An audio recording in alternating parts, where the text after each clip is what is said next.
নমস্কাৰ বন্ধুসকল, মই গৌৰৱ গগৈ। আজি এই ফেচবুক লাইভ যোগেদি এটা গুৰুত্বপূৰ্ণ কথা ক'বলৈ বিচাৰোঁ।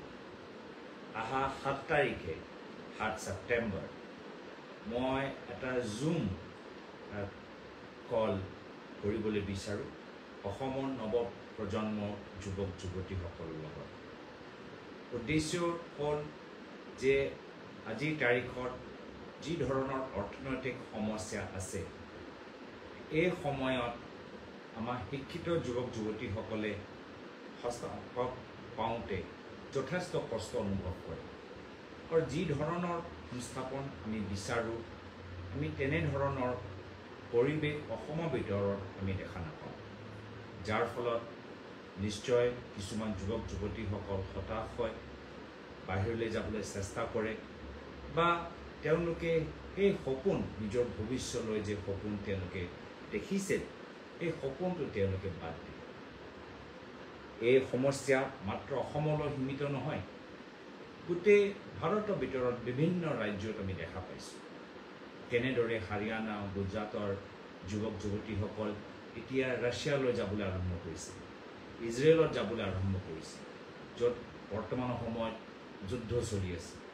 কিছুমান যুৱকসকল ৰাছিয়াত গৈ ৰাছিয়া সেনাবাহিনীত অংশগ্ৰহণ কৰিছে। এনেকুৱা এটা পৰিস্থিতি। এই সময়ত আপোনালোকৰ কি চিন্তা? এই সময়ত আপোনালোকৰ কি পৰামৰ্শ? এই সময়ত কি কৰিলে ভাল? আপোনালোকৰ কথা মই জানিবলৈ বিচাৰোঁ। অহা 7 তাৰিখে জুম কল যোগেদি অসমৰ কথা আহক, আপোনালোকে এই অনুষ্ঠানত ভাগ লওক। আপোনাৰ লগত মত বিনিময় কৰিবলৈ মই বিচাৰোঁ।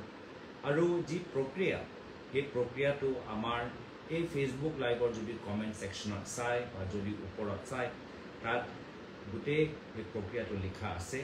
আমি এটা অনলাইন ৰেজিষ্ট্ৰেশ্যন ফৰ্ম আমি খুলিছোঁ। আপোনালোকে সেই অনলাইন ৰেজিষ্ট্ৰেশ্যন ফৰ্মৰ লিংকটো টিপিব আৰু নিজৰ ডিটেইলছ আপোনালোকে তাত দিব, আপলোড কৰিব। আৰু কম সময়ৰ ভিতৰত আমাৰ অফিচৰ পৰা আপোনালোকক এটা মেছেজ যাব আৰু জুম লিংকৰ গোটেই ডিটেইলছ আপোনালোকে পাব, কেইটা বজাত হ'ব, গোটেইখিনি আপোনালোকে সেই ইনফৰ্মেশ্যনবোৰ পাব। কিন্তু অহা 7 তাৰিখে, আৰু মই আশা কৰোঁ যে এনেদৰে আমি কথাবোৰ পাতি থাকিম। মাত্ৰ প্ৰথমবাৰ আৰু অন্তিমবাৰ বাবে নহয়, এনেদৰে অনলাইন প্লেটফৰ্ম যোগেদি আমি কথাবোৰ পাতিবলৈ বিচাৰোঁ। আৰু মই মাত্ৰ নিজৰ কথা নহয়, আপোনালোকৰ কি কথা, আপোনালোকৰ কি পৰামৰ্শ, ক'ত আপোনালোকে চেষ্টা কৰিছে, চেষ্টা কৰোঁতে ক'ত আপোনালোকে সমস্যাৰ সন্মুখীন হৈছে, গোটেইবোৰ কথা মই জানিবলৈ বিচাৰোঁ।